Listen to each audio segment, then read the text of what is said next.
This story came from a man named Daniel. Back in college, I lived off campus and had to take the late-night bus most nights after my evening classes. I didn't mind it too much because the buses were usually empty and quiet, and it gave me some time to relax before heading back to my small apartment. But there was one night that stuck with me, and it's the reason I don't ride buses after dark anymore. It was raining hard that evening, and I remember the streets being mostly empty. When I reached the bus stop, I saw a woman already sitting on the bench. She looked soaked through, with her hair hanging in her face and her arms wrapped tightly around herself. I almost asked if she was okay, but something about her posture made me hesitate. She wasn't shivering from the cold. She was completely still. Too still, like she hadn't moved for a long time. I sat a few feet away from her, trying not to stare. The rain made everything feel more silent than usual, like the world had been muted. After a few minutes, she slowly turned her head toward me. Her face was pale and her eyes looked hollow like she hadn't slept in days. Then she smiled faintly and whispered, "It's late to be out, isn't it?" Her voice was soft, almost kind, but something in it made the hair on my arms stand up. I nodded awkwardly, hoping the bus would come soon. She leaned a little closer and asked where I was heading. I didn't answer right away. I didn't want her to know where I lived, so I just said, "Downtown." She laughed quietly, shaking her head, and said, "That's not where you're going." Before I could respond, headlights appeared and the bus pulled up. I hurried inside, but when I glanced back, she was still sitting on the bench staring at me with that faint smile. She didn't get on the bus. She didn't even move. I thought that was the end of it, but when the bus reached my stop, I froze. She was there, sitting on the bench, in the same position, her hair wet, her arms wrapped around herself, that faint smile fixed on her face. It was impossible.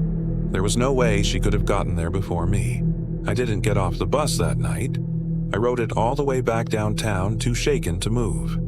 By the time I finally worked up the courage to take a cab home, the streets were empty, and she was gone. I don't know if she was following me, if it was some kind of trick, or if I imagined it.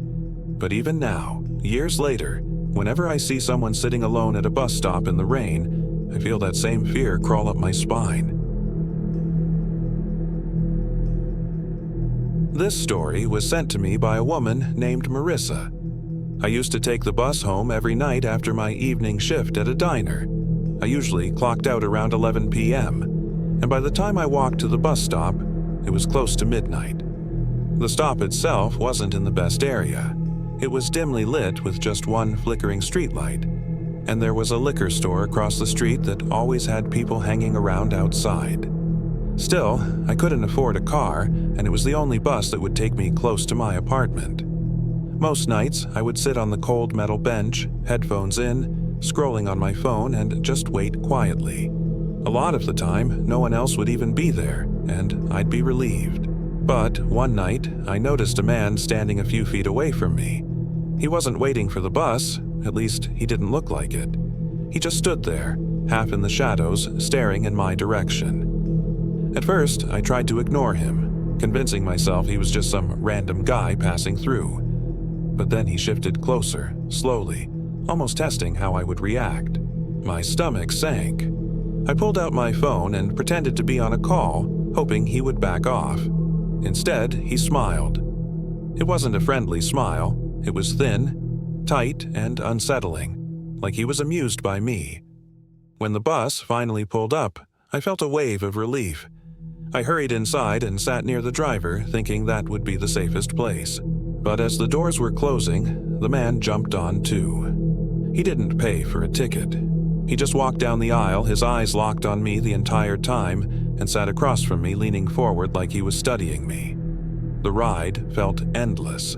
Every stop I prayed he would get off, but he didn't. Whenever I looked out the window, I could still see his reflection in the glass, staring without blinking. At one point, he leaned over and said quietly, "You shouldn't ride so late.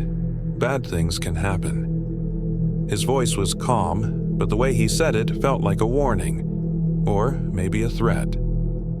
I thought about asking the driver for help, but the driver looked exhausted and barely glanced back. So I sat there, clutching my bag and avoiding his eyes. When my stop finally came, I hesitated. I didn't want him to follow me off the bus, but if I stayed on, who knew what would happen? As I stood up, the man stood too. I panicked and told the driver, loud enough for everyone to hear, "This man is following me." For the first time, the driver actually looked. He frowned and said, "Sit back down, miss." Then he turned to the man and told him he needed to leave the bus if he wasn't paying for a ride. The man didn't argue. He just smiled that same tight smile, whispered something I couldn't hear, and then stepped off. I watched him through the window as the bus pulled away, standing under that flickering streetlight, staring after me until he disappeared into the darkness. I never saw him again, but for weeks, I couldn't take the bus without feeling like he was still out there, waiting for another chance. This story was sent to me by Emily, and she wanted to share what happened to her one night waiting at a bus stop. I was 19 at the time, a college student living off campus, and I didn't have a car yet. Most nights I walked home, but on this particular evening it was pouring rain, so I decided to take the late bus instead. It was close to midnight when I reached the stop, a small shelter with a bench and a flickering light. The street was empty, and the only sound was the rain tapping against the roof of the shelter. After a few minutes, a man appeared from the opposite end of the street. He walked slowly, almost deliberately, and even though the shelter was big enough for us both, I felt uneasy the moment I saw him. He was tall, in his 40s maybe, wearing a soaked hoodie that clung to him. He didn't look at me right away, but when he sat down on the other side of the bench, I felt his eyes darting toward me. At first, he tried to make small talk. He asked if I was a student, where I lived, if I was heading home alone. I kept my answers short, hoping he'd take the hint, but instead, he leaned closer, lowering his voice like he wanted to confide in me. He said he didn't usually take this bus, but he had been watching me walk past here at night for weeks. The way he said it wasn't casual, it was deliberate. He said he'd been waiting for the right time to talk. My stomach dropped. I tried to keep my composure, pulling out my phone to make it look like someone was expecting me. But before I could dial anyone, he said quietly, "That won't help. I've already seen where you go. I know which building is yours." The bus still hadn't arrived. The street was silent and I felt completely trapped. I stood up, pretending I was just stretching, but really, I was preparing to bolt.